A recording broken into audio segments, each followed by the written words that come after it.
ఈరోజు ఇండియన్ ప్రజా కాంగ్రెస్ పార్టీ అభ్యర్థిగా ఎన్టీఆర్ జిల్లా నుంచి పార్లమెంట్ అభ్యర్థిగా పోటీ చేయడానికి జాతీయ స్థాయిలో నాకు అనుమతులు వచ్చినాయి.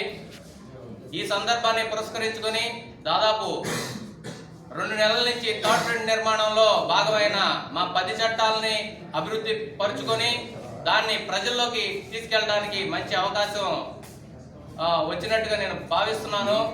ముందుగా ఈ యొక్క ఎన్టీఆర్ జిల్లా నుంచి దాదాపు 20 సంవత్సరాల నుంచి నేను ఎన్టీఆర్ జిల్లాలో ఉంటున్నాను. ప్రజల యొక్క జీవన విధానం మొత్తం అంతా గ్రహించిన వ్యక్తిగా ఈరోజు ఎన్టీఆర్ జిల్లాకి సేవ చేయడానికి, అదేవిధంగా మా యొక్క పార్టీ సభ్యత్వానికి కూడా సేవ చేయడానికి మంచి అవకాశం కల్పించిన జాతీయ అధ్యక్షులు కేబి శ్రీధర్ గారికి నా మనస్ఫూర్తిగా ధన్యవాదాలు తెలియజేసుకుంటున్నాను.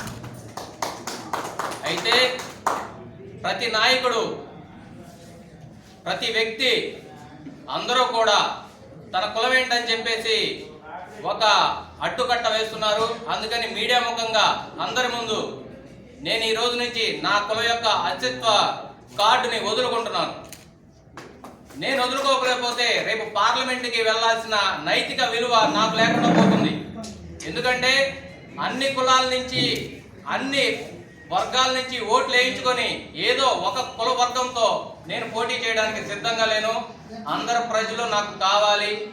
అందరి ప్రజల ఆమోదయోగ్యమైన మంచి పరిపాలన అందించడానికి నేను నిర్ణయం తీసుకున్నాను. కాబట్టి ఈ విషయాన్ని అందరూ కూడా గ్రహించి నా యొక్క అభ్యర్థుల్ని మీరు స్వీకరించాలని చెప్పేసి కోరుకుంటున్నాను. అయితే దాదాపు ఈ ఫ్రంట్లో మేధావులతో ఒక కాన్ఫరెన్స్ తీసుకుందామని చెప్పి మొదట అనుకున్నాను. తర్వాత ఈ యొక్క చట్టాలు దాన్ని రిసీవ్ చేసుకొని దాన్ని సరి చేయడానికి చాలా టైం పడుతుంది వాళ్ళకి. అందుకని తాడో బేడో తేల్చుకోవడానికి అధ్యక్షుని హోదాలో అటు ఫ్రంట్కి ఇటు పార్టీకి అధ్యక్షుని హోదాలో నేను రంగప్రవేశం చేసేసాను. దీనికి ఏదైనా సరే బాధ్యత వహించాల్సి వస్తే అది ముఖ్యంగా దాన్ని నేనే ఫేస్ చేసి అందరికీ విషయాన్ని చేరవేస్తాను. అయితే మా యొక్క ఫస్ట్ అన్ని చట్టాల్లో కూడా ఇప్పటి వరకు మీకున్న ఆదాయం ఎంతంటే మీరు టకీమని చెప్పగలరు. 50 అని, 60 అని, 25 అని, 30 అని, 30,000 అని.